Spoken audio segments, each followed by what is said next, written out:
আল্লাহর নবী বিশ্বনবী রাহমাতুল লিল আলামিন দুনিয়া থেকে বিদায় হওয়ার পরে উমর রাদিয়াল্লাহু তাআলা আনহু উনাকে তালাশ করা শুরু করে দিলেন।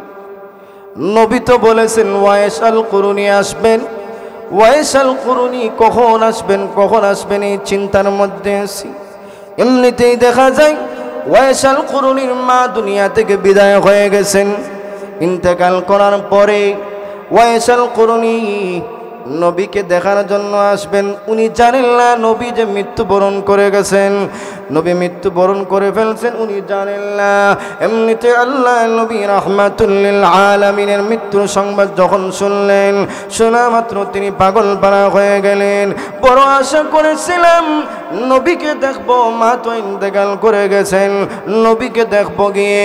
আহারে আমার নবী দুনিয়া থেকে বিদায় হয়ে গেলেন, তাহলে কাকে দেখবো? এরপরেও মদিনার মধ্যে চলে যায়, ওই মদিনার মাটির দিকে গিয়ে একটু গ্রান নিয়ে আসি। মদিনার মধ্যে যখন আসলেন, আসার পরে সমস্ত সাহাবীরা প্রত্যেকটা কাফেলাকে চেক করতেছেন যে ওই কাফেলার মধ্যে হয়তো ওয়াইস আল কুরুনি থাকতে পারেন, কারণ নবী তো একটা জুব্বা দিয়ে গেছেন ওনাকে। ও উমর, ওয়াইস আল কুরুনিকে একটা জুব্বা উপহার দিবা। সুবহানাল্লাহ। আমি নবী আমার শরীরের আমার পরনের জুব্বাটা ওয়াইস আল কুরুনিকে দিয়ে গেলাম, এবং তাকে তার মাধ্যমে তোমরা দোয়া করাইবা উম্মতের জন্য। তার পরিচয় কেমনে পাইবা জানো? তার পরিচয় পাইবা তার হাতের তালুর মধ্যে একটা সাদা দাগ। ওই সাদা দাগ যখন তোমরা দেখবা তাহলে মনে করবা ওয়াইস আল কুরুনি। সমস্ত সাহাবীরা প্রত্যেকটা কাফেলাকে চেক করতেছেন। হঠাৎ দেখা যায় বলতেছেন তোমাদের হাত দেখাও। হঠাৎ একজন লোকের হাত দেখলেন যে হাতের মধ্যে সাদা দাগ। তখন সবাই মনে করলেন উনি হলেন ওয়াইস কুরুনি। তিনি বলেন আপনি কি ওয়াইস আল কুরুনি? হ্যাঁ আমি ওয়াইস আল কুরুনি। তাহলে আপনি আসেন, আল্লাহ নবী আপনার কথা বলে গেছেন, এমন কি গুণ অর্জন করেছেন যে গুণের কারণে মহানবী রাহমাতুল লিল আলামিন আপনাকে নবীর জুব্বাটা দিয়া গেলেন। এবং নবী বলে গেছেন আপনার মাধ্যমে যেন উম্মতের জন্য দোয়া করাই, আপনার মাধ্যমে যেন উম্মতের জন্য দোয়া করাই। ও ওয়াইস আল কুরুনি কি এমন গুণ অর্জন করেছিলা? ওয়াইস আল কুরুনি বলেন ও সাহাবীরা, আমার মা বৃদ্ধ ছিলেন, মায়ের খেদমত করতাম। আমি মনে করেছিলাম মাকে রাইকা নবীকে দেখবো, নবীর সাহাবী হব, কিন্তু নবী নিষেধ করেছেন না রে ওয়াইস আল কুরুনি, না তোমার মায়ের খেদমত করবা। মায়ের খেদমত যদি করো তাহলে মহান আল্লাহ তোমাকে দুনিয়ার মধ্যে লাভবান বানাইবেন, দুনিয়ার মধ্যে তোমাকে নেক হায়াত দান করবেন, মুস্তাজাব দাওয়া বানাইবেন। মহান আল্লাহ হয়তো মায়ের খেদমতের কারণে মহান আল্লাহ আমাকে দুনিয়ার মধ্যে সফল কাম বানাইছেন। মায়ের খেদমতের মাধ্যমে মহান আল্লাহ মনে হয় আমাকে মুস্তাজাব দাওয়া বানাইছে। হামসাপুর দক্ষিণ পাড়া জামে মসজিদের উদ্যোগে আজকের কর্তৃক আয়োজিত বাৎসরিক ইসলামী তাফসীরুল কোরআন মহাসম্মেলনে চলমান অধিবেশনের মুহতারাম সভাপতি সাহেব, উপস্থিত সমবেত দিনদার ইমানদার মুসলমান ভাইয়েরা, সর্বপ্রথম মহান আল্লাহ রব্বুল আলামিনের আলিশান দরবারে শুকরিয়া আদায় করি বলিষ্ঠ আওয়াজে। মহান আল্লাহ রব্বুল আলামিনের আলিশান দরবারে শুকরিয়া আদায় করে সবাই জুড়ে সরে বলি আলহামদুলিল্লাহ। আজকের এই মুবারক মাহফিলে আমাদের সবাইকে আসার এবং বসার তৌফিক দান করেছেন।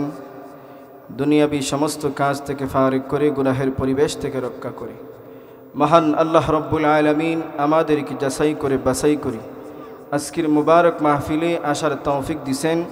এজন্য মহান আল্লাহ রব্বুল আলামিনের আলিশান দরবারে আবারও শুকরিয়া আদায় করে সবাই বলি আলহামদুলিল্লাহ। আজকের মাহফিলে আসতে পেরে আপনারা সবাই খুশি আছেন তো? সবাই খুশি? মা আওয়াজ নাই, সবাই খুশি? আল্লাহ, আপনারা ঘুমাইছে নাকি? তা খার ঘুমাইছে দেখি আর তুলুন গেছেন, ফের ঘুমাইছে না, তাহলে আওয়াজ নাই। এখানে গুরুস্থানও থেকে বোঝা যায় আওয়াজ, আর গুরুস্থানও গেলে কোনো আওয়াজ হয়নি। আপনারা লাগে গুরুস্থানও আসেন, আওয়াজ দেওয়া লাগবো। আমরা সবাই মহব্বতে আল্লাহকে একবার ডাক দিই, সুবহানাল্লাহ। না, হামসাফুরের মানুষের আওয়াজ হয় নাই। এখন যদি আওয়াজ হয় না, তাহলে দূরবর্তী মেহমানরা এসে তো আমাদের এলাকার বদনাম করবেন। যেহেতু আমরা আসছি, তাহলে একটু আওয়াজ দিতে হবে। আল্লাহকে আমরা ডাক দিব তো ইনশাল্লাহ। তো বলেন সুবহানাল্লাহ, আলহামদুলিল্লাহ, আল্লাহু আকবার। শেষ পর্যন্ত আওয়াজ থাকবে তো ইনশাল্লাহ। আমি আপনাদের সামনে মহাগ্রন্থ আল কোরআনের সূরা বানী ইসরাঈলের 2 খানা আয়াত তিলাওয়াত করেছি এবং বিশ্বনবী মুহাম্মদুর রাসূলুল্লাহ সাল্লাল্লাহু আলাইহি ওয়াসাল্লামের অসংখ্য অসংখ্য আহাদিসের ভান্ডার থেকে একটা হাদিস পাঠ করেছি। আল্লাহ রাব্বুল আলামিন যদি আমাকে তৌফিক দান করেন, কোরআনের আয়াত এবং বিশ্বনবী মুহাম্মদুর রাসূলুল্লাহ সাল্লাল্লাহু আলাইহি ওয়াসাল্লামের হাদিসকে সামনে রেখে সংক্ষিপ্তভাবে কিছু আলোচনা করব ইনশাআল্লাহ। ওয়া মা তৌফিকি ইল্লা বিল্লাহ। মুহতারাম হাজিরিন, আপনারা সবাই লক্ষ্য করেছেন, ঘোষণা করেছেন যে আমার আজকের আলোচ্য বিষয় হলো মাতা পিতার হক, মাতা পিতার প্রতি সন্তানের দায়িত্ব ও কর্তব্য। তো এই বিষয়টা খুবই জরুরি একটা বিষয়। এই বিষয়টা আমাদের জন্য খুবই জরুরি। বর্তমান যুগে প্রায় 70% মানুষ, যুবক সন্তান, কন্যা সন্তান সবাই মা বাবার বিরুদ্ধে, মা বাবাদেরকে স্নেহ করে না, মা বাবাকে মহব্বত করে না, মা বাবার অবাধ্য প্রত্যেকটা মুহূর্তে থাকে। এবং মা বাবার জন্য তারা খুবই একটা সুন্দর একটা জায়গা বাছাই করিয়া রাখছে, যে জায়গাটার নাম হলো বৃদ্ধাশ্রম। বৃদ্ধাশ্রমেই সবাই মা আর বাবাকে এখন ডাকে, কারণ মা আর বাবা হয়ে গেছেন এখন মানুষের পূজা, ঠিক কিনা? কারণ মা আর বাবাকে মানুষ এখন পূজা মনে করে, কারণ বৃদ্ধ হয়ে গেলে মা বাবার কোনো দাম থাকে না। কিন্তু এটা বুঝতে পারে না যে মা বাবা যখন দুনিয়া থেকে চলে যাবেন, দোয়ার দরজা যে বন্ধ হয়ে যাবে, এই চিন্তাটা একবারও করে না। কারণ মা আর বাবা হলেন সন্তানের জন্য দোয়ার দরজা। কি দরজা? আপনার জন্য মা বাবা যেভাবে দোয়া করবে, আর কেহ কি কখনো দোয়া করবে ভাবে?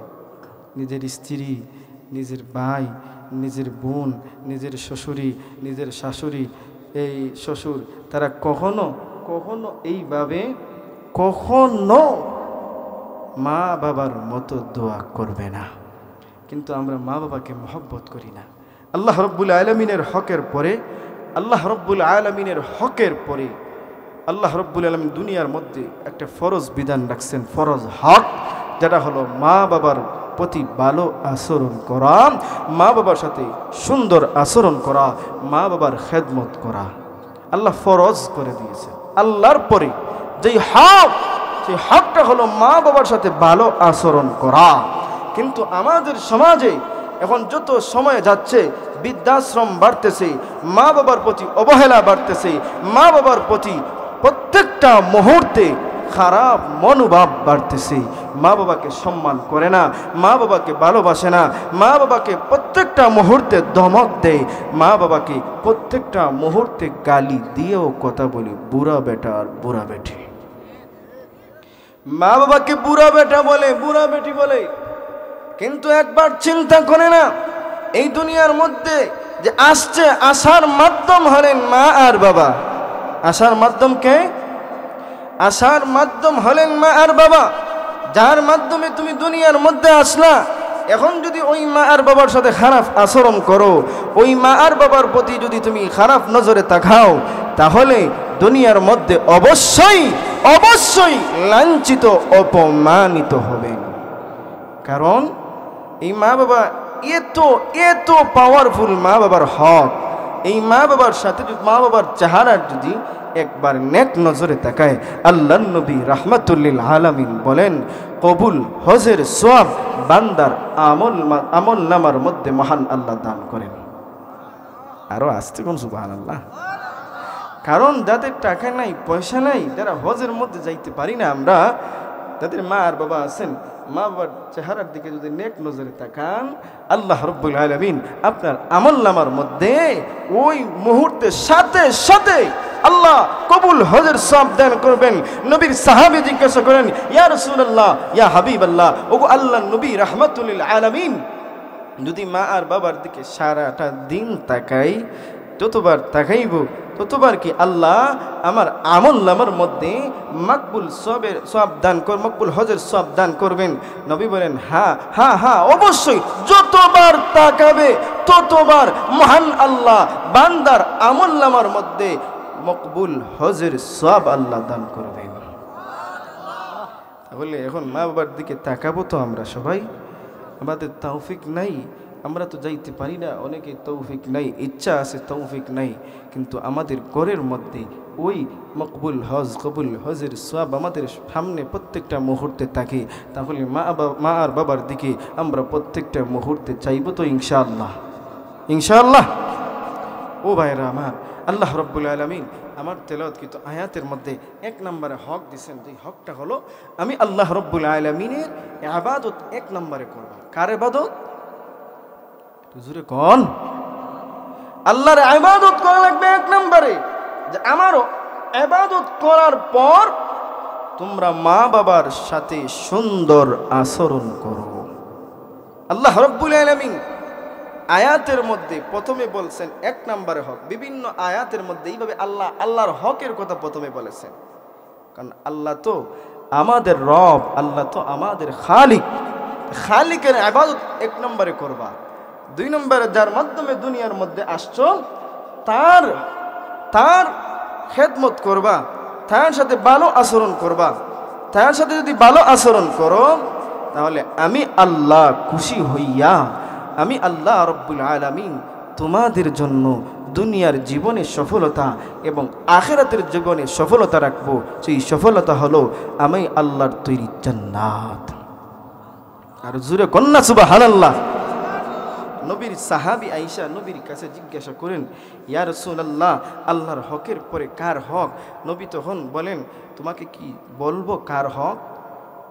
নবীর সাহাবী বলেন, হ্যাঁ অবশ্যই বলতে হবে, কারণ আল্লাহর হকের পরে আমি কার হক আদায় করব? আর যদি মা বাবার হক আদায় করি তাহলে মা বাবার হক আদায় করলে আমি কি জান্নাতের মধ্যে যাইব? তখন নবীর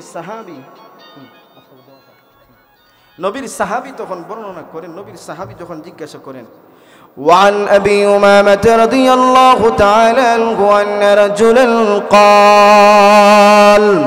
قال يا رسول الله صلى الله عليه وسلم ما حق الوالدين على ولدهما؟ قال هما جنتك ونارك। আল্লাহর নবী বিশ্বনবী রাহমাতুল লিল আলামিনের সাহাবী আবি উমামা রাদিয়াল্লাহু তাআলা আনহু থেকে বর্ণনা করেন। আবি উমামা রাদিয়াল্লাহু তাআলা আনহু বর্ণনা করেন, আমরা আল্লাহ নবী রাহমাতুল লিল আলামিনকে জিজ্ঞাসা করলাম, ইয়া রাসূলুল্লাহ, ইয়া হাবিবাল্লাহ, আল্লাহর নবী গো, সন্তানের জন্য মা বাবার প্রতি হক কি? সন্তান যদি মা বাবার সাথে ভালো আচরণ করে, মা বাবার হক আদায় করে, তাহলে কি হবে? আল্লাহর নবী রাহমাতুল লিল আলামিন বলেন, ও সাহাবী তুমি শোনো, তোমার মা আর বাবা তোমার জন্য জান্নাত, তোমার মা আর বাবা তোমার জন্য জাহান্নাম। ইয়া রাসূলুল্লাহ, ইয়া হাবিবাল্লাহ, ওগো আল্লাহর নবী রাহমাতুল লিল আলামিন, মা আমার জন্য জান্নাত, বাবা আমার জন্য জান্নাত, মা আমার জন্য জাহান্নাম, বাবা আমার জন্য জাহান্নাম। বিষয়টা বুঝতে পারলাম না। ইয়া রাসূলুল্লাহ, ইয়া হাবিবাল্লাহ, ওগো আল্লাহর নবী রাহমাতুল লিল আলামিন, আমাকে এই বিষয়টা ব্যাখ্যা করে বলে দিন। আল্লাহর নবী রাহমাতুল লিল আলামিন বলেন, সাহাবীরে তুমি শুনে নাও, তুমি যদি তোমার মাকে জীবিত অবস্থায় পাও, তোমার বাবাকে জীবিত অবস্থায় পাও, আর তোমার মা আর বাবাকে খিদমত কইরা মা আর বাবাকে সন্তুষ্ট রাইকা তুমি যদি অন্ধকার কবরে যাইতে পারো, অথবা তোমার মা আর বাবাকে খিদমত কইরা তুমি কবরের মধ্যে রাখতে পারো, মহান আল্লাহ রাব্বুল আলামিন ঘোষণা দিয়ে বলেন, ওই সমস্ত বান্দার জন্য মহান আল্লাহ রাব্বুল আলামিন রাখবেন আল্লাহর তৈরি জান্নাত। আরো জোরে কোন সুবহানাল্লাহ। নবী গো, এখন যদি মা আর বাবার খেদমত করি না, মা বাবার সাথে ভালো আচরণ করি না, মা আর বাবার খেদমত করি না, প্রত্যেকটা মুহূর্তে মা বাবার সাথে খারাপ আচরণ করি, ইয়া রাসূলুল্লাহ ইয়া হাবিবাল্লাহ, তাহলে আমি কোথায় যাব? আল্লাহর নবী রাহমাতুল লিল আলামিন বলেন, ও সাহাবী তুমি শোনো, তোমার মা আর বাবার সাথে যদি খারাপ আচরণ করো, মা আর বাবার খেদমত করো না, মা বাবার নাফরমানি প্রত্যেকটা মুহূর্তে করো, আর ওই মা বাবা অসন্তুষ্ট হইয়া যদি আল্লাহ রাব্বুল আলামিনের কাছে বদুয়া দেন, তাহলে মহান আল্লাহ রাব্বুল আলামিন তোমার জন্য রাখবেন আল্লাহর তৈরি জাহান্নাম। আরো জোরে কল নাউযুবিল্লাহ। তাহলে মা আর বাবার সাথে ভালো আচরণ করা লাগবে। এক নম্বরে হলো মা বাবার খেদমত করা লাগবে। তোমার মা বাবা তো তোমার বার্ধক্য অবস্থায় পড়েছেন, ওই বার্ধক্য অবস্থায় পড়ার পরে ওই মা বাবার সাথে খারাপ নজরে দেওয়া যাবে না। ওই মা বাবার কাছে প্রত্যেকটা মুহূর্তে থাকবা, ওই মা বাবার প্রত্যেকটা মুহূর্তে প্রয়োজনীয় জিনিসগুলা তুমি সব সময় মায়ের সামনে এনে হাজির করবা, বাবার সামনে এনে হাজির করবা। কখনো তাদের কথায় তুমি কখনো বিরক্ত হবে না। যদি বিরক্ত হও না, ওই মা আর বাবাকে সন্তুষ্ট রাখতে পারো, নবী বলেন, আমি নবী ঘোষণা দিয়ে বললাম, মহান আল্লাহ তোমাদের জন্য রাখবেন আল্লাহর তৈরি জান্নাত। এক নম্বরে পাইলাম মা বাবার সাথে ভালো আচরণ করা লাগবে। আল্লাহর হকের পরে আল্লাহ বলেছেন কি, যে মা বাবার সাথে ভালো আচরণ করা। ওয়াকাদা রাব্বুকা আল্লা তা'বুদু ইল্লা ইয়্যাহু ওয়া বিল ওয়ালিদাইনি ইহসানা। আল্লাহ বলেন, এক নম্বরে আমি রবের হক আদায় করো। দুই নম্বরে তোমার মা বাবার সাথে ভালো আচরণ করো। আল্লাহ বলতেছেন, আল্লাহ এমনভাবে দেখেন নামাজের ব্যাখ্যা আল্লাহ এমনভাবে করেন নাই, কীভাবে নামাজ পড়ব, কীভাবে রুকু করব, কীভাবে সেজদা করব, কীভাবে কি করব, আল্লাহ এই সমস্ত ব্যাখ্যা নামাজের করেন নাই। কিন্তু আল্লাহ রব্বুল আলামিন মা বাবার সাথে কেমনভাবে কথা বলবো, মা বাবার সাথে কেমন আচরণ করব, মা বাবার সামনে কেমনে দাঁড়াইব, মা বাবার জন্য কেমনে দোয়া করব, মহান আল্লাহ রব্বুল আলামিন ধারাবাহিক তাফসীর করেছেন। সুবহানাল্লাহ। তাহলে দেখেন মা বাবার কত দাম, কিন্তু আমাদের কাছে মা বাবার কোনো দাম নাই।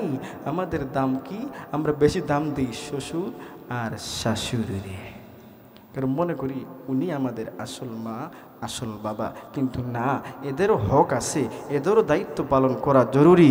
কিন্তু আগে এক নম্বর হক হলো মা বাবার সাথে ভালো আচরণ করা। কিন্তু আমরা কি করি, যে মা মরলে মায়ের চিন্তাও বাদ দিয়ে, দেখো মা মরলে তো আর সমস্যা নাই, মা আরেকজন শাশুড়ি আছে। আনসারী সাহেব রহমতুল্লাহি আলাইহি একটা কথা বলতেন, যে এক বেটা বাজারের মধ্যে গেছে, আর বাজারের মধ্যে গিয়া 3 ফতের মুখের মধ্যে দাঁড়ায় হয়, মা মরলে মা পাওয়া যায়, বাপ মরলে বাপ পাওয়া যায়, কিন্তু বউ মরলে বউ পাওয়া যায় না। নাউজুবিল্লাহ। রাস্তা দিয়ে একজন মানুষ যায়, কিরে ভাই তুমি এমন কথা কেন বলতেছো, যে মা মরলে মা পাওয়া যায়, বাপ মরলে বাপ পাওয়া যায়, আর বউ মরলে বউ পাওয়া যায় না, এর ব্যাখ্যাটা আমার কাছে করো। ওই মুহূর্তে ওই লোকটা ডাক দিয়ে বলে, ভাই কিছুদিন আগে আমার মা মারা গেছেন, মা মারা যাওয়ার পরে আমার পার্শ্ববর্তী ঘরের মহিলারা, আমার চাচিরা ঈশা বলেন, তোমার মা মরসইতে কিতা হইছে, আজ থেকে আমরা হল তোমার মা পাইলাম। কিছুদিন পরে আমার বাবা মারা গেলা, বাবা মারা যাওয়ার পরে আমার চাচা আয়া কইলা, তুমি খাইন্দ না, তোমার বাপ মোর সইতে কিতা হইছে, আইস্তা কি তো আমরা তোমার বাপ, আমি তোমার বাপ। কিছুদিন পরে আমার বউ মারা গেল, বউ মারা যাওয়ার পরে আশপাশের ঘরের যত বেটি না সইনে গু বেটি আইয়া কইল না, তোমার বউ মোর সাথে কিতা হইছে, আইস্তা কি আমরা হল তোমার বউ। নাউজুবিল্লাহ কইতা নানি। এরে না ফরমান কত বড় নাফরমান দেখেন। বলে মা মরলে মা পাওয়া যায়, বাবা মরলে বাবা পাওয়া যায়, কথা যে বলে। আরে ভাই, তোমার মা যদি মারা যান, মা মারা যাওয়ার পরে এই মাকে আর পাইবা না। তোমার মা যদি মারা যান, এই মায়ের মতো মা আর কখনো পাইবা না। বাবা যদি মারা যান, ওই বাবার মতো বাবা আর কখনো পাইবা না। তোমার যদি একজন স্ত্রী মারা যায়, তাহলে তোমার জন্য অনেক স্ত্রী মিলবে, অনেক স্ত্রী তুমি পাইবা। এর নাফরমান, ওই মায়ের কথা কি তুমি একবার চিন্তা করো না? ওই মা তোমার জন্য কত কষ্ট করেছেন, ওই মা কত কষ্ট করেছেন একবার কি চিন্তা করো না? 10 মাস 10 দিন গর্ভের মধ্যে রাখছেন, মা কখনো খাবারও খাইতে পারেন না, মা কখনো চলাফেরা করতে পারে না। সন্তান যখন গর্ভের মধ্যে আসে, সন্তান গর্ভে আসার পরে মায়ের অবস্থার পরিবর্তন হয়ে যায়। মা রাত্রে ঘুমাইতে পারে না। মা হঠাৎ চিৎকার দিয়ে বলে উঠে, আমার সন্তান পেটের ভিতরে নাড়াচাড়া করতেছে। প্রাণের স্বামী গো, ওই সন্তান পেটের ভিতরে লাথি মারছে, ওই লাথি মারার কারণে আমার অনেক কষ্ট হচ্ছে। আমার মনে হয় আমি দুনিয়ার মধ্যে আর থাকবো না।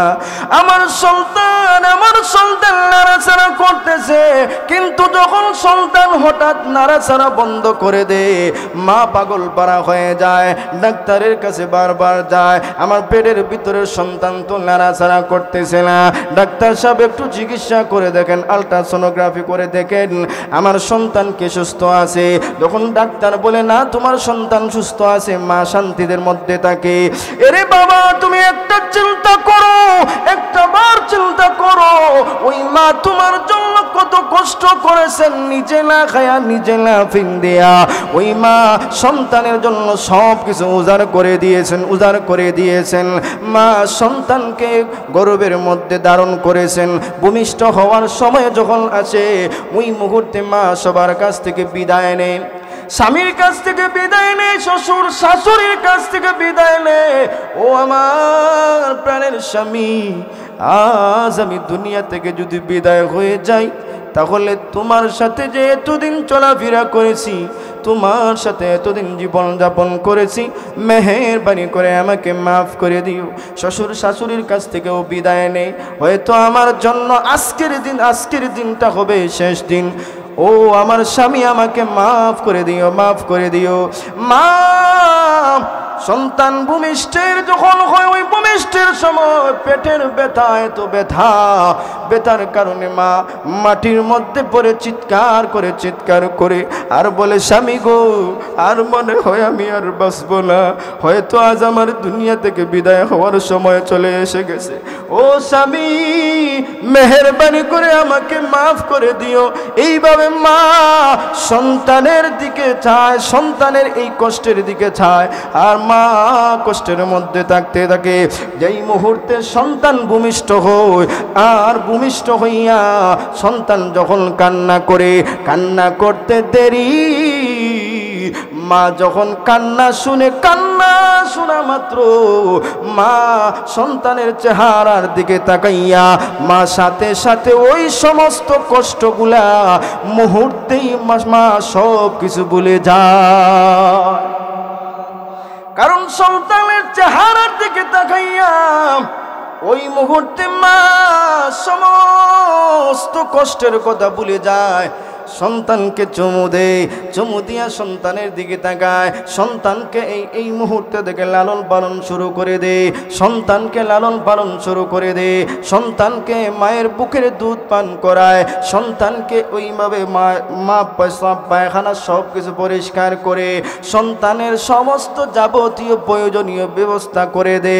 সন্তান কখন যদি কান্না করে, সন্তানের কান্না দেখা মাও কান্না করে। সন্তান যদি খাবার খায়, খায় না, মাও খাবার খায় না, আমার সন্তান কেন খাবার খাইতেছে না? ওই মুহূর্তে মাও খাবার খায় না। সন্তান যদি অসুস্থ হয়ে পড়ে ওই মুহূর্তে মাও ভালো লাগে না, মা বলে আমার সন্তান অসুস্থ, আমি কেমনে চলাফেরা করব? সন্তান যখন অসুস্থ মাও স্বাভাবিক থাকে না, সন্তানের জন্য পাগল পারা হয়ে যায়। তাহলে রে যুবক তুমি শুনো, ওই মা তোমার জন্য এত কষ্ট করেছেন, আর তুমি দুনিয়ার ওই সমস্ত সব কিছুর মুখে পড়িয়া, ধন সম্পদের মুখে পড়িয়া, সন্তানের মুখে পড়িয়া ওই মা বাবাকে চিনো না, ওই মা বাবার খেদমত করো না, ওই মা বাবাকে ভুলে যাও। মনে করো মা মরলে মা পাওয়া যায়, কিন্তু না, তুমি মনে রাখো তোমার মা মরলে আর কখনো মা পাবা না। ওই মায়ের মতো তোমার জন্য প্রত্যেকটা মুহূর্তে দোয়া করার মতো মাও কখনো পাবা না। কারণ মা যেইভাবে দোয়া করে সন্তানের জন্য, ওইভাবে দোয়া আর কেহ করবে না।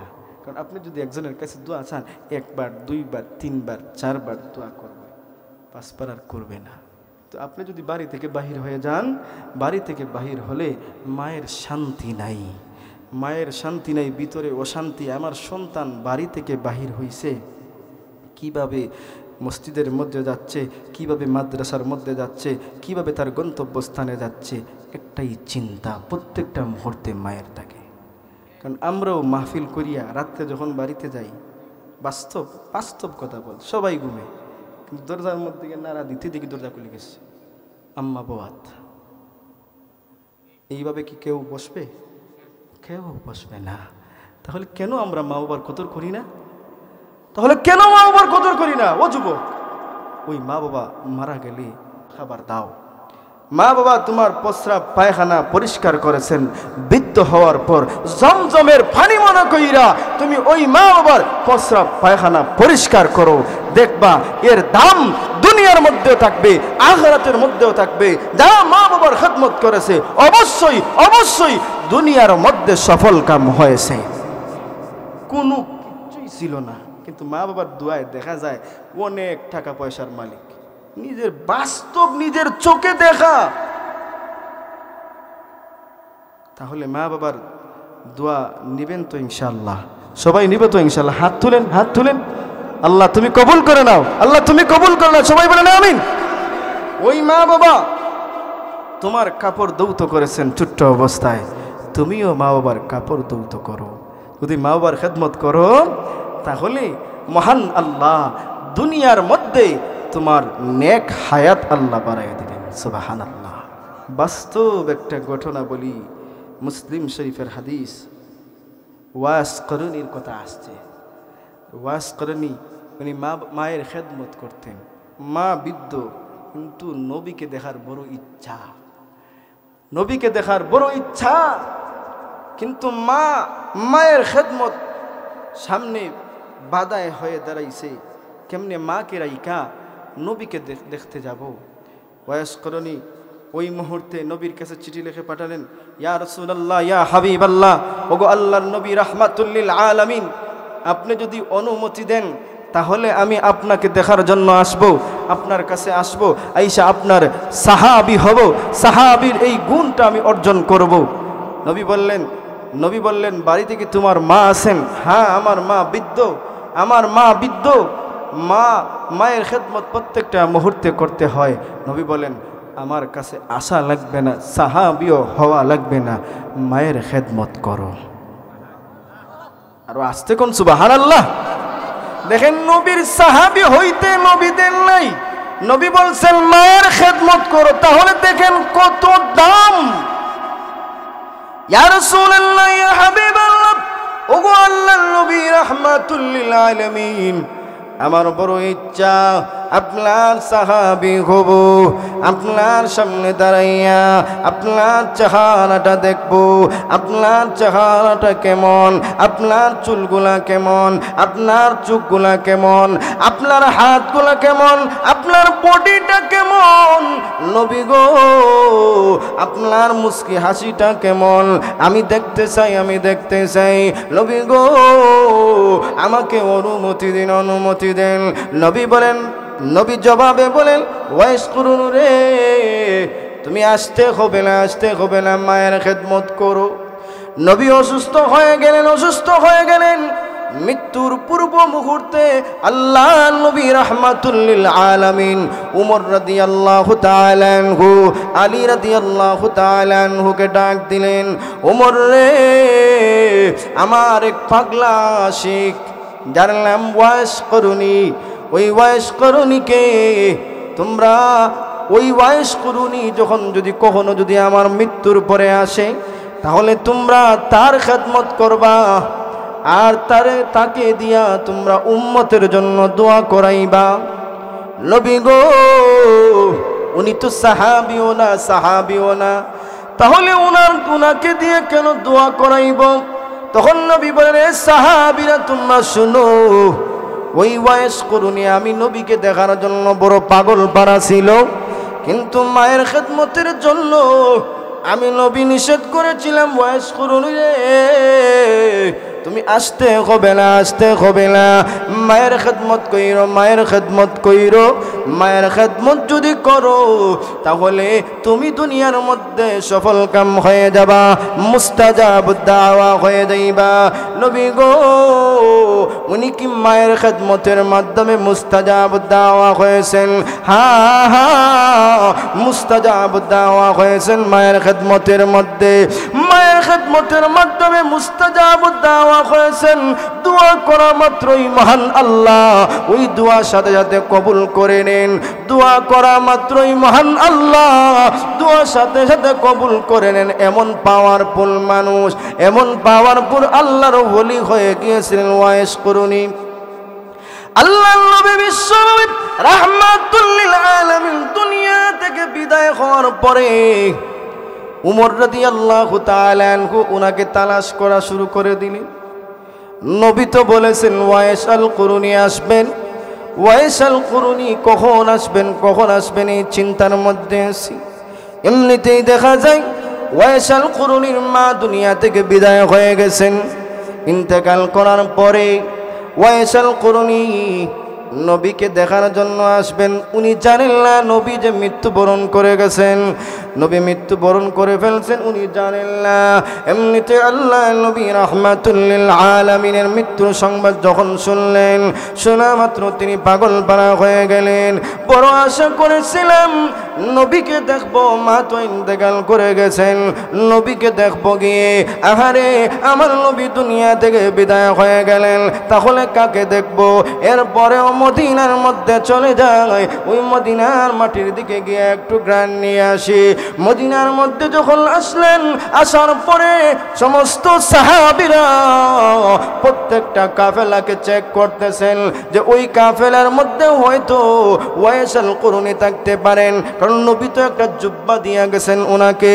ও উমর, ওয়াইস আল কুরুনিকে একটা জুব্বা উপহার দিবা। সুবহানাল্লাহ, আমি নবী আমার শরীরের আমার পরনের জুব্বাটা ওয়াইস আল কুরুনিকে দিয়ে গেলাম, এবং তাকে তার মাধ্যমে তোমরা দোয়া করাইবা উম্মতের জন্য। তার পরিচয় কেমনে পাইবা জানো? তার পরিচয় পাইবা তার হাতের তালুর মধ্যে একটা সাদা দাগ। ওই সাদা দাগ যখন তোমরা দেখবা তাহলে মনে করবা ওয়াইস আল কুরুনি। সমস্ত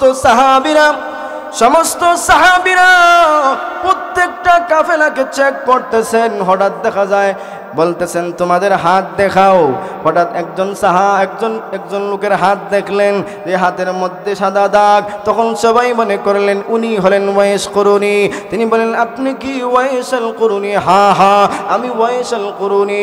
তাহলে আপনি আসেন, আল্লাহ নবী আপনার কথা বলে গেছেন, এমন কি গুণ অর্জন করেছেন যে গুণের কারণে মহানবী রাহমাতুল লিল আলামিন আপনাকে নবীর জুব্বাটা দিয়া গেলেন। গেলেন এবং নবী বলে গেছেন আপনার মাধ্যমে যেন উম্মতের জন্য দোয়া করাই, আপনার মাধ্যমে যেন উম্মতের দোয়া করাই, উম্মতের জন্য দোয়া করাই।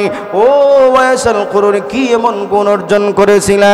ওয়াইসাল কুরুনি বলেন ও সাহাবীরা, আমার মা বৃদ্ধ ছিলেন, মায়ের খেদমত করতাম, আমি মনে করেছিলাম মাকে রাইকা নবীকে দেখবো, নবীর সাহাবী হব, কিন্তু নবী নিষেধ করেছেন না রে ওয়াইসাল কুরুনি, না, তোমার মায়ের খেদমত করবা।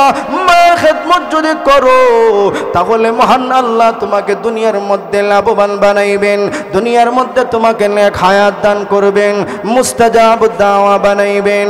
মহান আল্লাহ হয়তো মায়ের খেদমতের কারণে মহান আল্লাহ আমাকে দুনিয়ার মধ্যে সফল কাম বানাইছেন। মায়ের খেদমতের মাধ্যমে মহান আল্লাহ মনে হয় আমাকে মুস্তাজাব দাওয়া বানাইছে। আরো জোরে কোন সুবহানাল্লাহ।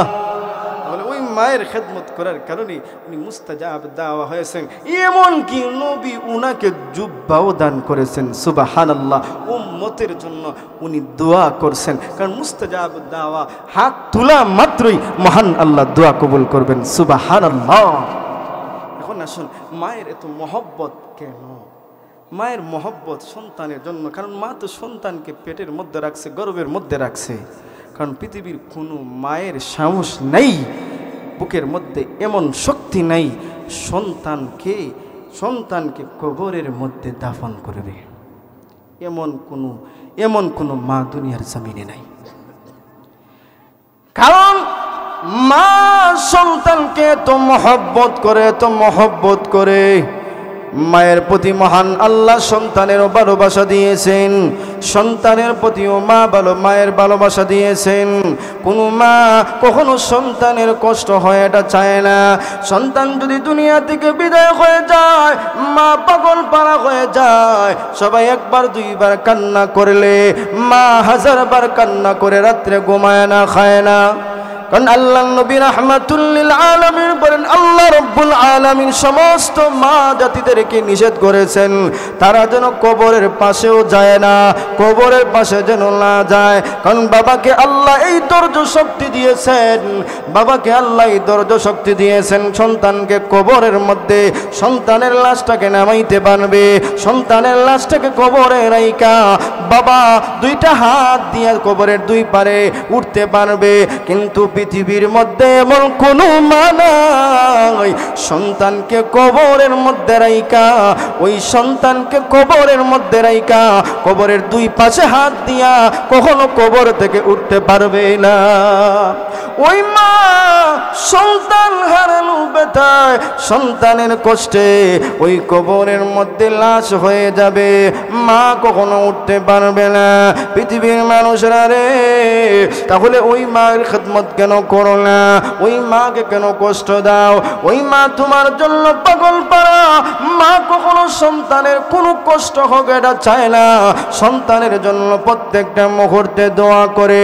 সন্তানও মায়ের জন্য পাগল পারা হয়ে যায়। যেই সন্তানটা মা হারায়, মা হারানোর পরে, বাবা হারানোর পরে কান্না করে মায়ের ব্যবহারিক জিনিসের দিকে তাকায়, আর তাকায়া বলে আমার আম্মা দুনিয়াতে নাই, কিন্তু আমার আম্মার ব্যবহারিক সমস্ত জিনিসগুলা ঘরের মধ্যে আছে।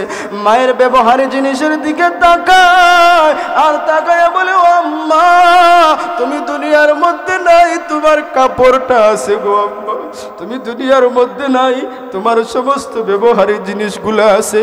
ও আম্মা তোমার সমস্ত ব্যবহারিক জিনিসগুলো আছে, তুমি যে জিনিসগুলো বেশি পছন্দ করতা ওই পছন্দের জিনিসগুলো আমি প্রতিটা দিন বাজারের মতো আমি প্রত্যেকটা দিন তোমার জন্য ওই ফলগুলো নিয়ে আসতাম। ও মা আজ কিন্তু তুমি দুনিয়ার মধ্যে নাই, ওই ফলগুলা বাজারের মধ্যে আছে, কিন্তু আমি চাইলেও নিয়ে কার জন্য রাখবো? তুমি তো নাই, আমি কার জন্য ওই ফলগুলা রাখবো? ও মা তুমি না ওই গরুর গোশত পছন্দ করতা, কিন্তু ওই গরুর গোশত বাজারের মধ্যে আছে, আমি কার জন্য নিব? তুমি দুনিয়া থেকে বিদায় হয়ে গেলা।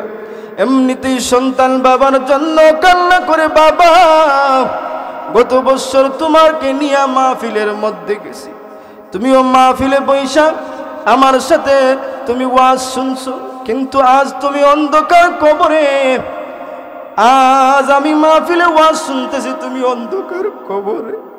এইভাবে অনেক যুবক আছে, অনেক যুবক আছে গত বছর এই মাহফিলের মধ্যে অনেকের বাবা ছিলেন, আজ অন্ধকার কবরে। ওই বাবার জিনিসের দিকে তাকায়, বাবা তুমি তো আমাকে বলতে বাবা সুন্দর একটা জুতা আনিস আমার জন্য।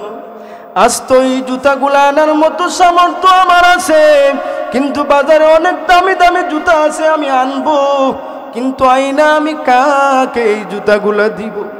এইভাবে বাবার ব্যবহারের জিনিসের দিকে তাকায়, আর তাকাইয়া সন্তানগুলা কান্না করে। সন্তান প্রত্যেকটা মুহূর্তে কান্না করে খাবারের মধ্যে বইসা বলে, বাবা প্রতিদিন যখন এক টেবিলে বইসা খাবার খাইতাম, আমি অনেক সময় গোস্তগুলা আমি চিবায়া চিবায়া খাইতে পারতাম না, মাছগুলা আমি এই গোসাগুলা বাঁচতে পারতাম না। বাবা তুমি যখন তাকায়া দেখতাম, ওই মুহূর্তে ওই মাছের গোসাগুলা বাইসা বাইসা দিতা, আর ওই গোস্তগুলা আমার জন্য সহজ করে দিতে, আমি কিভাবে খাইব? কিন্তু ওই খাবারের মধ্যে বইসা অনেক কথা বলতাম, কিন্তু আজ আমি খাবার খাইতেছি, কিন্তু একা, বাবাও নাই মাও নাই, খেয়ে আমার জন্য ভালো খাবার রাখবে।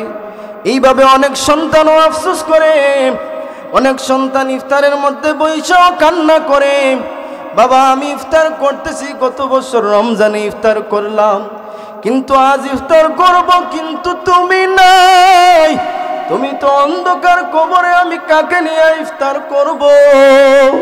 কাকে নিয়ে ইফতার করব? আমি কাকে নিয়ে ইফতারের সময় দোয়া করব? ও বাবা তুমি দুনিয়ার মধ্যে নাই। ওইভাবে অনেক সন্তান ইফতারের মধ্যে বইসাও বাবার জন্য দোয়া করে, মায়ের জন্য দোয়া করে।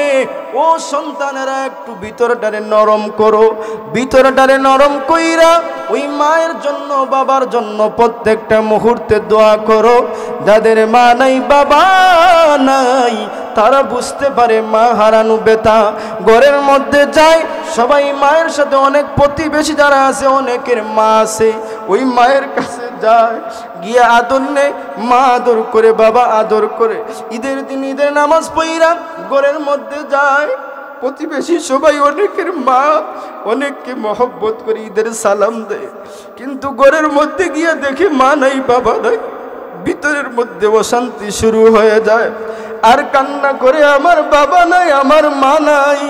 যদি আজ আমার বাবা থাকতেন, মা, তাহলে আজকে ঈদের দিন আমি আমার বাবার কাছে গিয়ে দোয়া নিতাম, আমার বাবার কাছে গিয়ে দোয়া নিতাম, আর বলতাম বাবা আমার জন্য দোয়া কইরো, আমাকে আমার জন্য দোয়া কইরো। কিন্তু অনেক মানুষ এমন আছে অন্যের মা বাবার দিকে তাকাইয়া আফসোস করে, আমার মা যদি থাকতেন, বাবা যদি থাকতেন, তাহলে মা বাবার কাছে দোয়া নিতাম। অনেক মানুষ প্রবাস থেকে আসে, আসার পর দেখে ঘরের মধ্যে বাবা নাই, মা নাই, ওই মায়ের জন্য আফসোস করে, বলে আরে এতটা বছর পরে প্রবাস থেকে আসলাম, কিন্তু আসার পরে আমার মা নাই, বাবা নাই, কার কাছে গিয়া আমি দোয়া চাইব, কাকে আমি জড়ায়া ধরব? অনেক সন্তান ওইভাবে কান্না করে। আরে ওই সন্তানটা বুঝতে পারে, কারণ তার মা নাই, বাবা নাই, ওই মা হারানো ব্যথা কতটুকু কষ্টকর। ওই মায়ের মতো কেহ আপনাকে মহব্বত করবে না, ভালোবাসবে না। দুনিয়ার সবাই টাকার জন্য মহব্বত করে, দুনিয়ার সবাই সন্তান, দুনিয়ার সবাই মহব্বত করে ধন সম্পদের জন্য, কিন্তু ওই মার বাবা নিঃস্বার্থভাবে সন্তানদেরকে ভালোবাসে, নিঃস্বার্থভাবে সন্তানদেরকে মহব্বত করে, নিঃস্বার্থভাবে সন্তানদের জন্য দোয়া করে। তাই আমার আল্লাহ রাব্বুল আলামিন বলেন, ও দুনিয়ার সন্তানেরা, তোমরা শোনো, তোমার মা বাবার সাথে ভালো আচরণ কইরো, খারাপ আচরণ কইরো না। ওই মা বাবার বদুয়া যদি দুনিয়া থেকে নেও, তাহলে দুনিয়ার মধ্যে লাঞ্ছিত অপমানিত হইবা। আল্লাহ বলেন, وَقَضَى رَبُّكَ أَلَّا تَعْبُدُوا إِلَّا إِيَّاهُ وَبِالْوَالِدَيْنِ إِحْسَانًا ইম্মা ইয়াবলুগান্না ইনদা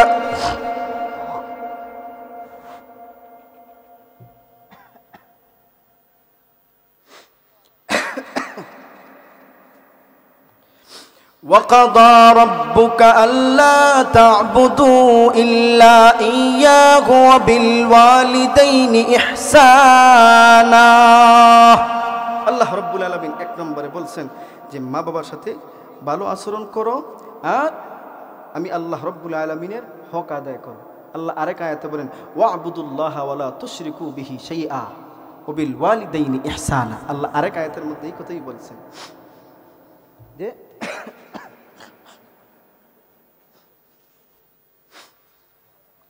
আল্লাহ রাব্বুল আলামিন এই কথা বলছেন যে এক নম্বরে বলছেন মা বাবার সাথে ভালো আচরণ করো, এক নম্বরে বলছেন আল্লাহ রাব্বুল আলামিনের হক আদায় করো এবং আমি আল্লাহর সাথে কখনো তোমরা শিরিক করিও না।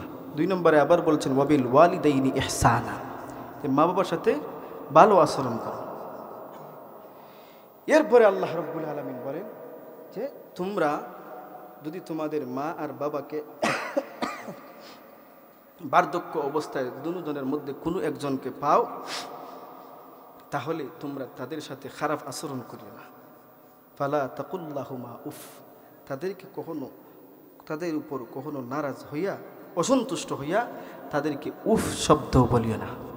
ওকুল্লাহুমা কাউলান কারীমা, তাদের সাথে তোমরা ভালো আচরণ করবা, সুন্দর কথা সুন্দরভাবে কথা বলবা। কাউলান কারীমা, সুন্দরভাবে কথা বলবা। কিন্তু আমরা কি বলি?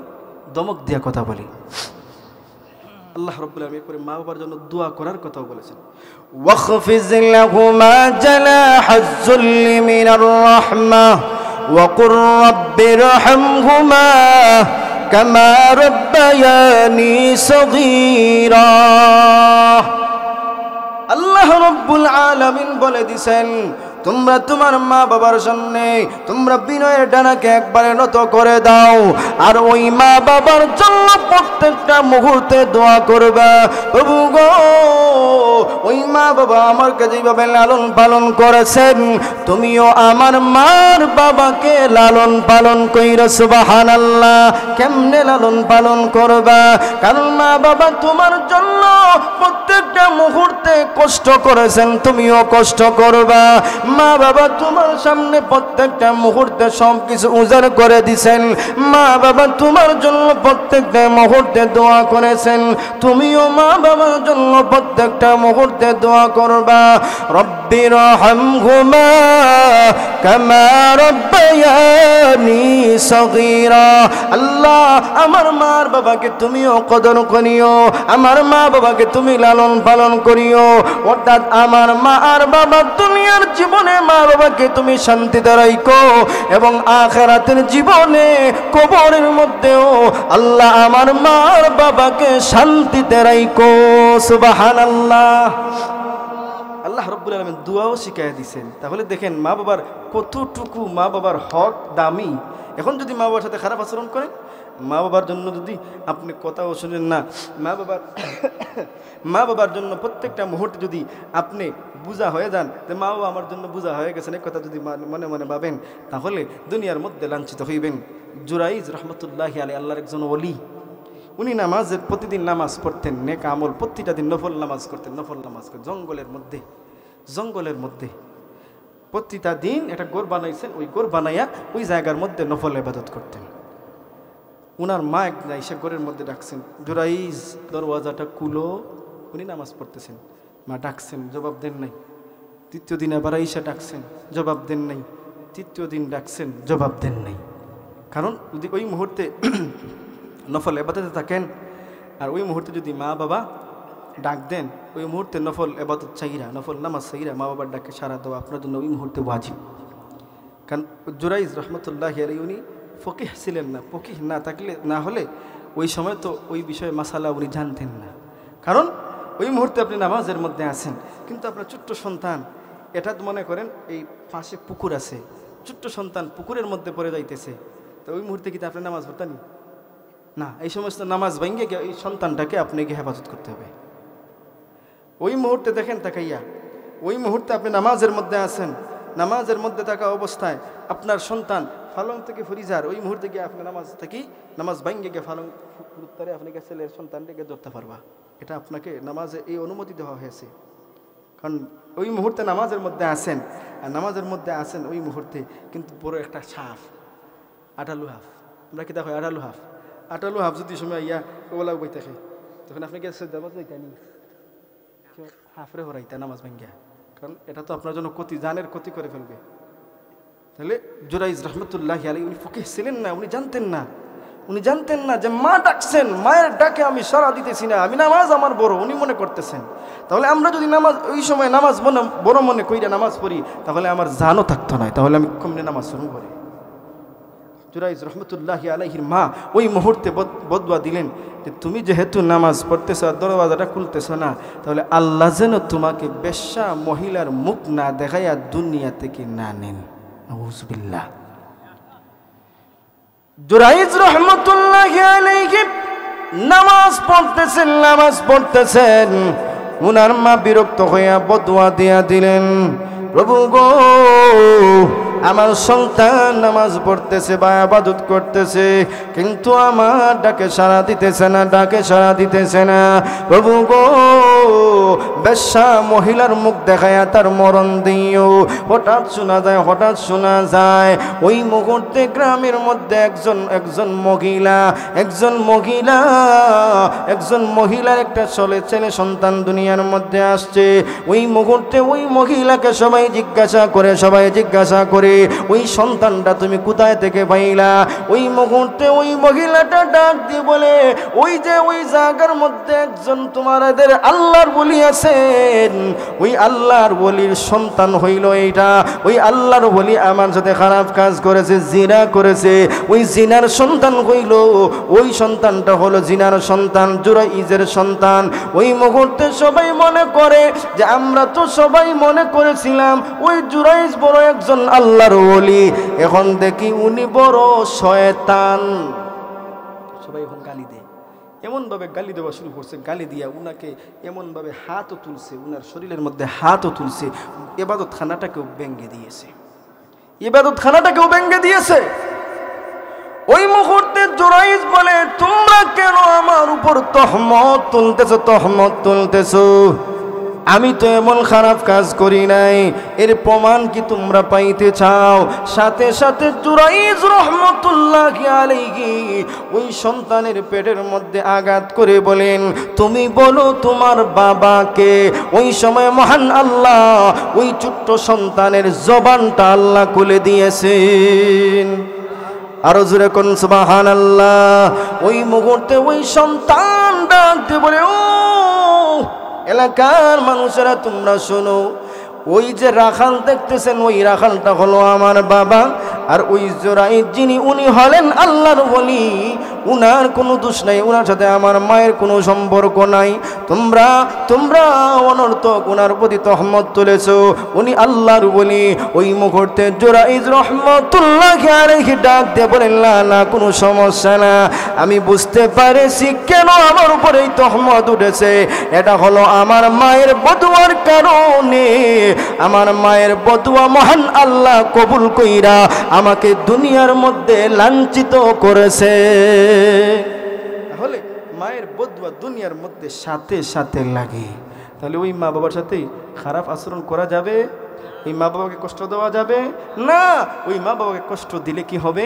আল্লাহ রাব্বুল আলামিন দুনিয়ার মধ্যে আপনাকে লাঞ্ছিত করবেন, অপমানিত করবেন, আপনি অপমানিত হবেন। আপনার শরীরের মধ্যে যদি মা বাবার উপরে হাত তোলার কারণে আপনার হাতটাও নষ্ট হয়ে যাবে। ও ভাইয়ের আমার, তাহলে দেখেন ওই মা বাবার খেদমত করলে আল্লাহ দুনিয়ার মধ্যে কেমনে নেক হায়াত বাড়াইয়া দেন বলবো? কষ্ট নেই আপনারা। তাহলে আপনারা মেহেরবানি করে একটু অগ্রসর হন। ওই যে পিছনে অনেক ভাই দাঁড়াই আছেন, আপনারা যদি একটু অগ্রসর হন তাহলে পিছনে যারা আছেন এরা বসতে পারবেন। লা ইলাহা ইল্লাল্লাহ, 10 সেকেন্ডের ভিতরে সবাই আগান। লা ইলাহা ইল্লাল্লাহ, লা ইলাহা ইল্লাল্লাহ, লা ইলাহা ইল্লাল্লাহ, লা ইলাহা ইল্লাল্লাহু মুহাম্মাদুর রাসূলুল্লাহ সাল্লাল্লাহু আলাইহি ওয়াসাল্লাম। মুহতারাম হাজিরিন, আপনাদের কি কষ্ট হচ্ছে? শেষ বলতাম নি, ওই তো নি।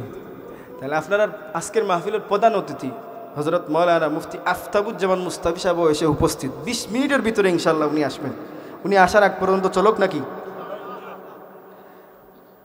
যে মা বাবার দোয়া নিলে কি হয়, মা বাবার খেদমত করলে কি হয়, এর বাস্তব প্রমাণ সুলাইমান আলাইহিস সালাতু ওয়াস সালামকে আল্লাহ বলেন, ও সুলাইমান, ওই সাগরের নিচে কি আমি আল্লাহ তোমাকে আমার কুদরতের নিদর্শন দেখাইব? সুলাইমান আলাইহিস সালাম বলেন, হ্যাঁ, কুদরতের নিদর্শন দেখান। তাহলে সুলাইমান আলাইহিস সালাতু ওয়াস সালাম ওনার খাদেম আসিমকে ওই সময় সাগরের নিচে পাঠাইলেন। উনি গিয়া দেখিয়া আসলেন অনেক আল্লাহর কুদরতের নিদর্শন। আল্লাহর পয়গম্বর সুলাইমান, আমি সাগরের নিচে গিয়ে আল্লাহর কুদরতের নিদর্শন দেখে আসছি, যা কখনো আমি কল্পনাও করি নাই এমন কুদরতের নিদর্শন দেখব। আপনি ওই সাগরের নিচে যান, সাগরের নিচে যান, সাগরের নিচে গেলে আল্লাহর কুদরতের নিদর্শন দেখতে পাবেন। আল্লাহর পয়গম্বর সুলাইমান আলাইহিস সালাতু ওয়াস সালাম সাগরের নিচে গেলেন। সাগরের নিচে যাওয়ার পরে উনি তাকায়া দেখেন ওই সাগরের নিচে একবারের নিচে একটা সুন্দর একটা গোর, চতুর্দিকে গ্লাস ফিট করা, ভিতরেও পানি ঢুকে না, বাহির থেকে ভিতরে দেখা যায়, ভিতরে থেকে বাহির দেখা যায়। এত সুন্দর একটা গোর। আর ওই গোরের মধ্যে একজন আল্লাহর বান্দা আল্লাহর ইবাদত করতেছেন। আমি ওই সময় ওই গোরের ভিতরে ঢুকলাম, ঢুইকা বললাম, এরে আল্লাহর বান্দা, তুমি কেমনে ওই গুণটা অর্জন করলা? দুনিয়ার মধ্যে তো জায়গা রাইকা ওই সাগরের নিচে আইসা তুমি আল্লাহর ইবাদত করতেছো, আল্লাহর ইবাদত করতেছো। তুমি আমার কাছে ওই কথাটা বলো, ওই কথাটা বলো।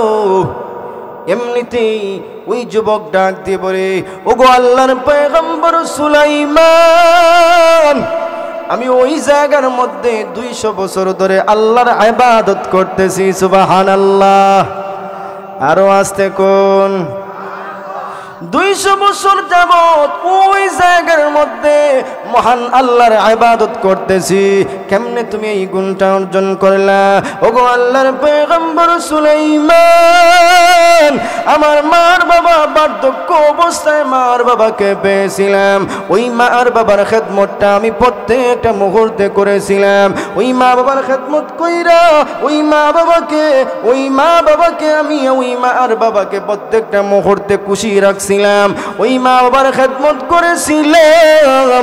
মহান আল্লাহ ওই মা বাবার খেদমত রে কবুল কইরা মহান আল্লাহ রব্বুল আলামিন আমাকে ওই জায়গার মধ্যে আনছেন। আমার মা আর বাবা আমার জন্য দোয়া করেছিলেন, প্রভু গো, আমার সন্তানকে তুমি নেক হায়াত বাড়াইয়া দিও, আর আমার সন্তানকে এমন একটা নির্জন জায়গার মধ্যে ইবাদত করার সুযোগ করে দিও, যেই জায়গার মধ্যে দুনিয়ার কোনো মানুষ, দুনিয়ার কোন জন্তু যেন আমার সন্তানকে বিরক্ত না করে। সুবহানাল্লাহ। মহান আল্লাহ রাব্বুল আলামিন আমার মা বাবার দোয়া কবুল কইরা মহান আল্লাহ রাব্বুল আলামিন আমার হায়াত বাড়াইয়া দিয়েছেন, এবং সাগরের নিচে মহান আল্লাহ আমাকে আল্লাহর ইবাদত করার সুযোগ করে দিয়েছে। मैं तालिबे मौला हो मेरे इश्क निराला, मैं तालिबे मौला हो मेरे इश्क निराला, ये जुमला जगह जिनके तजल्ली से उजाला, ये जुमला जगह जिनके तजल्ली से उजाला। ज़ोरे कुन्ना अल्लाहु अकबर। मोहब्बतेर साथे जोरे बोलेन अल्लाहु अकबर। ভাইরা আমার, ওই মা বাবার খেদমত যদি করতে পারেন, মহান আল্লাহ মা বাবার দোয়া যদি তোমার জন্য কবুল করে নেন, কারণ মা যখন সন্তানের জন্য দোয়া করেন মহান আল্লাহ দোয়া কবুল করে নেন। মা যখন সন্তানের জন্য বদুয়া করেন মহান আল্লাহ ওই বদুয়াটা কবুল করে নেন। মা প্রত্যেকটা মুহূর্তে সন্তানের জন্য কল্যাণের দোয়া দোয়া করেন, ওই মা চান না যখন কখনো আমার সন্তানটা যেন দুনিয়ার মধ্যে লাঞ্ছিত হোক, ওই সন্তানটা দুনিয়ার মুখে পইরা মা বাবাকে কষ্ট দেয়। কারণ এমন এমন ঘটনাও আছে, দুনিয়ার সমস্ত নারীর মুখে পইরা অনেক সন্তান মা বাবার উপর আঘাত করে। আল্লাহ নবী, বিশ্ব নবী রাহমাতুল লিল আলামিন জান্নাতুল বাকি দিয়া যাইতেছেন, ওই মুহূর্তে দেখেন একটা কবরের মধ্যে আযাব হচ্ছে, একটা কবরের মধ্যে আযাব হচ্ছে। আল্লাহ নবী, বিশ্ব নবী রাহমাতুল লিল আলামিন ওই মুহূর্তে সাহাবীদেরকে বলেন, ও সাহাবীরা, ওই কবরের মধ্যে কেন আযাব হচ্ছে, আসো আমরা দেখে আসি। আল্লাহ নবী রাহমাতুল লিল আলামিন আল্লাহর কাছে দোয়া করলেন, প্রভু গো, ওই কবরের মধ্যে আযাব কেন হচ্ছে, ওই আযাবটাকে আপনি কমায়া দেন। আল্লাহ রাব্বুল আলামিন ওই মুহূর্তে ডাক দিয়ে বলেন, ওই সন্তানের কবরটাকে আমি মাফ করে দিব না। আপনি যদি হাজার বড় দোয়া করেন আমি আল্লাহ মাফ করে দিব না, কারণ ওই সন্তানটা তার মাকে কষ্ট দিয়েছে, মায়ের বদুয়ার কারণে আমি মহান আল্লাহ ওই কবরের মধ্যে আযাব দিচ্ছি। সাহাবারা সবাই নবীকে নিয়ে ওই মহিলার বাড়ির মধ্যে গেলেন, মহিলাকে নিয়ে আসলেন। আয়েশা বলেন, মা গো, তোমার সন্তানের কবরের মধ্যে আযাব হচ্ছে, কবরের মধ্যে আযাব হচ্ছে। এমনিতে আল্লাহ নবী, বিশ্ব নবী যখন এই কথা বললেন, আপনি আপনার সন্তানটাকে মাফ করে দেন, আপনার সন্তানটাকে মাফ করে দেন। আল্লাহ নবীকে ওই মহিলা বলেন, না না, আমার সন্তানটাকে আমি কখনো মাফ করে দিব না, মাফ করে দিব না। ওই সন্তানটা আমার উপরে হাত তুলেছে, নিজের স্ত্রীর জন্য আমার শরীরের মধ্যে হাত তুলেছে, আমি কখনো মাফ করে দিব না। আল্লাহ নবীকে এই কথা বইলা ওই সময় ওই মহিলাটা ডাক দিয়ে বলে, নবী গো, আপনার যদি বিশ্বাস না হয় তাহলে আপনি আমার পিঠটা দেখেন, আমার পিঠটা দেখেন। আল্লাহ নবী রাহমাতুল লিল আলামিনকে এই বইলা মহিলা পিঠ থেকে কাপড় সরাইলো, কাপড় সরানো মাত্র নবী তাকায়া দেখেন ওই মহিলার শরীরের মধ্যে অনেকটা আঘাত। নাউজুবিল্লাহ। নবী সাথে সাথে বললেন, তাহলে গুমা, তোমার সন্তানটাকে যদি তুমি মাফ করে দেও না তাহলে তোমার সন্তানের কবরের মধ্যে আযাব হবে। আল্লাহ রাব্বুল আলামিনকে নবী বলেন, প্রভু গো, ওই কবরের আযাবটাকে ওই মহিলার সামনে বসাইয়া দাও। মহান আল্লাহ নবীর দোয়া কবুল কইরা সাথে সাথে ওই কবরের আযাবটা মহিলার চোখের সামনে তুলে ধরলেন। মহিলার সাথে সাথে ওই কবরের ভয়ানক আযাব দেখা অজ্ঞান হয়ে পড়ে গেল। এমনিতে যখন জ্ঞান ফিরেছে বলে, নবী গো, মা হইয়া কেমনে সন্তানের এই আযাবটাকে আমি দেখবো, সহ্য করতে পারবো না। ইয়া রাসূলুল্লাহ, ইয়া হাবিবাল্লাহ, ওগো আল্লাহর পয়গম্বর, আপনি সাক্ষী থাকুন, আমি আমার সন্তানটাকে মাফ করে দিলাম। মা যখন মাফ করে দিয়ে সাথে সাথে আযাব বন্ধ হয়ে গেছে। সুবহানাল্লাহ। তাহলে মাকে কষ্ট দিলে দুনিয়ার মধ্যে কখনো সফল কাম হওয়া যায় না, আখিরাতেও সফল কাম হওয়া যায় না। তাহলে আমরা মা বাবার কদর করব তো ইনশাআল্লাহ। কারা কারা করবেন হাত তুলেন। আল্লাহ তুমি কবুল করে নাও, সবাই বলেন আমিন। আমরা অনেকে মা নাই বাবা নাই, কিন্তু মা বাবার অনেক বদদুয়া নিছি, মা বাবাকে কষ্ট দিছি। তাহলে ওই মা বাবার কাছ থেকে আমরা কিভাবে মাফি চাইব? একটা পথ নবী বলে দিচ্ছেন, প্রতিটা জুমার দিন যদি ওই সন্তান তার মাকে কষ্ট দিয়ে থাকে, বাবাকে কষ্ট দিয়ে থাকে, তাহলে প্রতিদিন জুমার নামাজ পড়িয়া ওই সন্তান যদি মা বাবার কবরের সামনে দাঁড়াইয়া মা বাবার কবরের সামনে ইসালে সওয়াব পৌঁছায় আর দোয়া করে আল্লাহর কাছে, তাহলে মহান আল্লাহ রব্বুল আলামিন ওই সন্তানকেও মাফ করবেন এবং সন্তানকে মাফ কইরা ওই মা বাবার রূহ সন্তানের উপর আল্লাহ খুশি করে দিবেন। তাহলে আমরা মা